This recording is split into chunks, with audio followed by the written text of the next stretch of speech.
नमस्कार दोस्तों, चैनल रचना संसार में आपका स्वागत है। आज मैं आपको सुनाने जा रही हूँ अपनी लिखी कहानी जीवन की लय।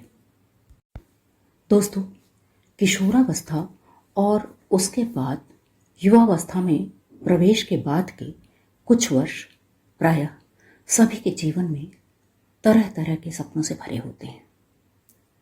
बहुतों के लिए इनमें से सबसे महत्वपूर्ण सपना होता है अपने पैरों पर खड़े होने का, अपना करियर बनाने का। और इसके लिए स्वाभाविक है तमाम मुश्किलों से, परेशानियों से जूझना पड़ता है। ऐसे में प्रयास करते, सफल होते, असफल होते युवा के मन की स्थिति ऊपर नीचे होती रहती है, कभी निराशा, कभी आशा। एक युवा की ऐसी ही मनः स्थिति की झलक पाएंगे आप मेरी इस कहानी में। तो आइए सुनते हैं कहानी जीवन की लय। घर दूर था, रास्ता लंबा था, हाथ रिक्शे से लगभग 20 मिनट का। शाम के 4 बज रहे थे और उसे 4:30 बजे तक घर पहुंचना था, क्योंकि 5 बजे उसे सितार का क्लास अटेंड करना था। कुल 1 घंटे की क्लास होती है, उसमें भी देर से पहुंचो तो क्या फायदा। हालांकि धूप में कुछ कमी हो गई थी, फिर भी दूर दूर तक कोई रिक्शा नजर नहीं आ रहा था। एक मरियल सा रिक्शा वाला जरूर खड़ा था, जिसे देखते ही वह समझ गई थी कि 20 मिनट का सफर तय करने में इसे कम से कम आधे घंटे तो अवश्य लग जाएंगे। किंतु मजबूरी थी, अतः वह मां के साथ उसी रिक्शे में बैठ गई। रिक्शा चला तो उसे लगा कि शायद रिक्शा उसकी अनुमानित चाल से भी धीमी गति से चल रहा है। हो सकता है कि ऐसा उसे इसलिए लगा हो क्योंकि वह चलती में थी। अभी रिक्शा कुछ ही दूर चला था कि अचानक रिक्शे वाला रिक्शे से उतर पड़ा। बोला, हैंडल ठीक से काम ना ही करत है। उसे बड़ी खींच हो आई। जी में आया कि रिक्शे वाले को 2-4 खरी खोटी सुनाए। जब रिक्शा ठीक नहीं था तो सवारी क्यों बैठाई? किंतु वह चुप रही। रिक्शे वाले ने अगले पहिए को दोनों पैरों के बीच दबाकर कुछ ठीक किया और फिर धीरे से सीट पर बैठ गया। उसने समय देखा, 4:15 हो रहे थे। उसकी झुंझलाहट बढ़ती जा रही थी। निश्चय ही अब वह सितार की क्लास में नहीं पहुंच पाएगी। सितार में उसे विशेष रुचि हो ऐसी बात नहीं थी, बस सितार के तारों को छेड़ते उसे एक सुकून मिलता है, मानसिक शांति मिलती है। वह भूल जाती है कि वह एमएससी प्रथम वर्ष की अपनी परीक्षा नहीं दे पाई है। जाने क्यों वह परीक्षा के पहले इस कदर नर्वस हो गई थी कि सबके लाख कहने पर भी वह परीक्षा देने नहीं गई, जबकि तैयारी उसकी पूरी थी। शायद अच्छे अंक न लाने का भय आ गया था मन में, और परीक्षा का मानसिक दबाव भी था। हमेशा से बहुत अच्छी रही है पढ़ाई में, अच्छे अंक पाती रही है, पर इस बार उसका आत्मविश्वास डगमगा गया था। अब तो ऐसा भय सा समा गया था उसके मन में कि शायद अब वह आगे पढ़ ही नहीं पाएगी, कुछ कर ही नहीं पाएगी। मास्टर्स और फिर डॉक्टरेट करने का उसका सपना बिखर सा गया था। इन्हीं सब से उबरने के लिए तो ज्वाइन की थी उसने म्यूजिक क्लास। सितार सीखते, बजाते उसमें आत्मविश्वास का संचार होने लगता है। वह भूल जाती है कि 9वीं कक्षा से लेकर अब तक लगातार मिलती आ रही नेशनल मेरिट स्कॉलरशिप अब उसे नहीं मिल पाएगी, क्योंकि यह बीएससी में विश्वविद्यालय में प्रथम 4 स्थान प्राप्त करने वालों को ही मिलेगी, और उसका स्थान तो 6वां है। वह यह भी भूल जाती है कि दर्द देते उसके 2 दांतों की फिलिंग, आरसीटी आदि के चक्कर में उसके पापा की गाढ़ी कमाई के जाने कितने रुपए लग चुके हैं, और अब शायद उन दांतों को निकाल ही देना पड़ेगा। अरे अरे, रिक्शे वाले जरा देख के, वह चौंकती है। हैंडल खराब होने की वजह से रिक्शा कंट्रोल से बाहर हो गया था और रास्ते में खड़े एक ठेले से टकराते टकराते बचा था। उतरकर रिक्शे वाले ने फिर हैंडल ठीक किया। फिर से सीट पर बैठते हुए वह बोला, बस यह ढाल पार हो जाए तो समझो पहुंच गए। रिक्शा फिर अपनी गजगामिनी चाल से चल पड़ा। कहा समय हुआ बहन जी, रिक्शा जमा करे के है? रिक्शे वाला पूछता है। वह खड़ी देखती है। अरे 4:30 तो यहीं बज गए, अभी तो पूरा रास्ता ही पड़ा है तय करने को। उसकी खीज बढ़ती जा रही है। रह रहकर उसे मां पर गुस्सा आ रहा था। उन्हीं की वजह से आज देर हुई है। कितना कहा था उसने कि उसे म्यूजिक स्कूल जाना है, जल्दी लौटना, किंतु उन्हें तो कुछ याद नहीं रहता। आज वे किसी के घर मातम पुरसी के लिए गई थी। उसे भी कुछ सामान लेना था, अतः वह मां के साथ ही आ गई थी। मां तो उन परिचित के घर चली गई थी और वह अपनी शॉपिंग के लिए चली गई थी।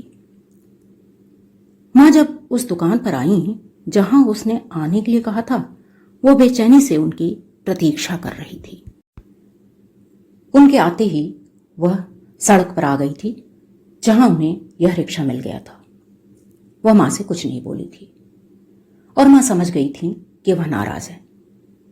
अपनी नाराजगी प्रकट करने का उसका यही तरीका है। मां एक अपराध बोध जैसे भाव से घिर गई थी। इसीलिए शायद चाह कर भी वह देर से आने की सफाई नहीं दे रही थी। ऐसे अवसरों पर मां उसे बहुत निरीह लगती हैं। वह चाहती है कि मां और माओं की तरह रौब से उसे कहती, खास देर तो नहीं हुई जो तुम इस तरह मुंह फुलाए बैठी हो। किंतु मां ऐसा नहीं कहेंगी, वह यह जानती है। मां चुपचाप बैठी अपने विचारों में तल्लीन है। एक बार उनकी ओर देखकर वह सामने देखने लगती है। रेलवे क्रॉसिंग दिखाई पड़ रही है, शायद बंद है। ओह, आज इसे भी बंद होना था, कोई ट्रेन आ रही होगी। वह बिगड़ कर कहती है, मैंने कहा था क्रॉसिंग की तरफ से मत चलो, अब बैठो यहीं, स्कूल तो मैं पहुंच चुकी। मां रिक्शे वाले से कहती हैं, भैया डका लो, हम लोग उतर जाते हैं। किंतु वह तैयार नहीं होता है। मां की यह बात थी तो गलत ही। मां फिर कहती है, अच्छा मोड़कर दूसरे रास्ते से चले चलो, हमें जरा जल्दी है। इस बार रिक्शे वाला मान जाता है। अब उसे काफी ढालू रास्ते से उतरना है। उसे लगता है अब जरूर उसका हैंडल जवाब दे जाएगा, किंतु ऐसा कुछ नहीं होता। धीरे धीरे रिक्शा ढाल पार कर लेता है। हाँ, नीचे आकर एक बार फिर उसे अपनी हैंडल ठीक करनी पड़ती है। अचानक ही उसका ध्यान रिक्शे वाले पर केंद्रित हो जाता है। पैरों में टूटी घिसी चप्पल, एक फटी बनियान और घिसा पैबंद लगा पैंट पहने हैं। सड़क का कोलतार जगह जगह पर गर्मी की वजह से पिघल गया है। उस पर पांव रखने की कल्पना से ही वह सिहर उठती है। उसे रिक्शे वाले पर तरस आ जाता है। बेचारा, खाने को तो जुटा ना पाता होगा, नई चप्पल कहां से खरीदे। उसका मन कैसा तो हो उठता है। जब भी वह रिक्शे पर बैठती है, उसका मन उसे धिक्कारता है। आदमी आदमी की सवारी करे, लेकिन और चारा भी क्या है। यदि आज रिक्शा चलना बंद हो जाए तो लाखों की रोजी रोटी का क्या हो। बड़े शहरों से तो इनका सफाया हो ही गया है। रिक्शे वालों से उसे सदैव ही सहानुभूति रही है। शायद इसीलिए चढ़ाई आने पर वह हमेशा ही रिक्शे से उतर जाती है। लेकिन आज सौभाग्यवश पूरे रास्ते में ढाल ही ढाल है, कहीं चढ़ाई नहीं है। ए मुन्ना भैया, हैंडल कैसी बनाए हो, फिर खराब हो गई। उसका ध्यान टूटता है। सड़क के दाहिनी ओर रिक्शा साइकिल बनाने की कोई दुकान है। शायद यहीं आज रिक्शे वाले ने हैंडल बनवाया था। अरे भैया रुको मत, वापस आकर बात कर लेना, माँ कहती हैं। वो महसूस करती है कि देर होने का एहसास उसे कहीं ज्यादा माँ को है। हालांकि स्कूल उसे जाना है, माँ को नहीं। अरे बहन जी, 20 रुपया दिए हैं बनवाई, और देखो तो फिर खराब हो गई। रिक्शे वाले के स्वर में आक्रोश है। अच्छा, वह कहती है, वापस आते समय बनवा लेना और पैसे मत देना। काम ठीक से करते नहीं, पैसा पहले ले लेते हैं। वह घड़ी पर नजर डालती है। 4:45 होने वाले हैं। जहां उन्हें उतरना है वह स्थान आ गया है, किंतु घर तक पहुंचने के लिए 5 मिनट अभी और चाहिए, क्योंकि उसके घर तक सड़क नहीं गई है। अभी 2-3 वर्ष पहले ही इस एरिया में प्लाटिंग हुई है। नए नए मकान बन रहे हैं। कोशिश करके किसी तरह से बिजली तो अवश्य मिल गई है, किंतु अभी सड़क नहीं बन सकी है, और फिलहाल कोई उम्मीद भी नहीं है।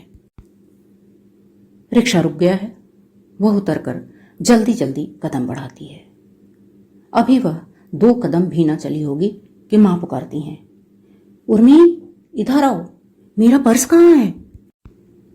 उसकी झुंझलाहट चरमोत्कर्ष पर पहुंच चुकी है। जल्दी से अपना बैग देखती है, पर्स नहीं मिलता। पर्स तुमने मुझे तो नहीं दिया था, रूखे स्वर में वह कहती है। मां घबरा कर कहती हैं, तुमने कहीं गिरा दिया होगा, मैंने तो तुम्हें ही दिया था। वह मां की घबराहट का कारण जानती है। पर्स में काफी रुपए थे और उनके कान के टॉप्स थे। दरअसल मां को भी कुछ काम था बाजार में। सोचा था अगर समय रहा तो वे भी अपना काम कर लेंगी, पर इतनी देर हो रही थी कि मां ने अपने काम के बारे में सोचा ही नहीं। वह मां से अपना झोलानुमा बैग देखने के लिए कहती है। पर्स उसमें मिल गया है। मां चैन की सांस लेती हैं, किंतु उसे मां के ऊपर बेहद गुस्सा आ जाता है। ऐसे ही होती है देर में देर। वह तेज कदम बढ़ाती हुई चल देती है। मां के आने की प्रतीक्षा नहीं करती। वह जल्दी से जल्दी घर पहुंचना चाहती है ताकि म्यूजिक क्लास में पहुंच सके। यूं देखा जाए तो म्यूजिक क्लास उसके लिए एक पलायन ही तो है अपनी समस्याओं से। पर कुछ देर का यह पलायन उसके मन को सुकून देता था, जिससे उसे ऊर्जा मिलती थी आगे के करियर के बारे में सोचने की, उस दिशा में प्रयास करने की। यह वह जानती है कि उसे अपना करियर बनाना है, कुछ न कुछ तो करना ही है, उसे जॉब करनी है, पर क्या, कैसे, वह समझ नहीं पा रही है। ऐसी मनःस्थिति में खुद को सहेजे रहने के लिए सितार की क्लास एक जरिया है उसके लिए। चलते चलते वह सीमा के विषय में सोचने लगती है। सीमा उसकी सहेली जो उसके ही साथ सितार सीखने जाती है। इस समय वह बेसब्री से उसका इंतजार कर रही होगी। घर आ गया है। गेट खोलकर वह अंदर आ जाती है। उसकी छोटी बहन बताती है, सीमा दीदी 2 बार पूछ चुकी हैं, मम्मी के साथ जाकर कोई अपने समय पर वापस आ सकता है। चिढ़कर वह जवाब देती है। बैग एक तरफ रखकर वह जल्दी जल्दी हाथ मुंह धोती है, आंखों पर पानी के छींटे डालती है, थोड़ा पानी पीती है। अब वह अपने को काफी फ्रेश महसूस कर रही है। इतने में ही सीमा आ जाती है। देर होने का कारण बताते बताते वह बाहर निकलती है। 5 बज चुके हैं। स्कूटर की आवाज सुनाई पड़ती है। पापा ऑफिस से आ गए हैं। उसे देखते ही कहते हैं, तुम्हारी स्कॉलरशिप सैंक्शन हो गई है। इस बार 7वें स्थान तक वालों को दी गई है। सैंक्शन ऑर्डर काफी पहले भेज दिया गया है। हरीश बाबू के मकान पर गया होगा। तुमने बीएससी में अपना एड्रेस नहीं बदलवाया था ना? सच? वह उछल पड़ती है। स्कॉलरशिप सैंक्शन हो जाने की बात जान उसकी सारी खीज, झुंझलाहट, गुस्सा, थकान ना जाने कहां चले जाते हैं। मां आ गई हैं। सीमा से कहती हैं, तुम लोगों को देर हो गई ना, मेरी वजह से। सीमा के कुछ बोलने से पहले ही वह बोल उठती है, डोंट वरी मेरी प्यारी मम्मी, अभी ज्यादा देर नहीं हुई है। हम मध्य लय की बजाय द्रुत लय में कदम बढ़ाएंगे। मुस्कुराती हुई वह आगे बढ़ जाती है और मां एक राहत की सांस ले अंदर चली जाती हैं। तो यह थी मेरी कहानी जीवन की लय। आशा है पसंद आई होगी। फिर मिलेंगे इसी चैनल पर एक नई कहानी के साथ। तब तक के लिए नमस्कार। आपका दिन मंगलमय हो। धन्यवाद।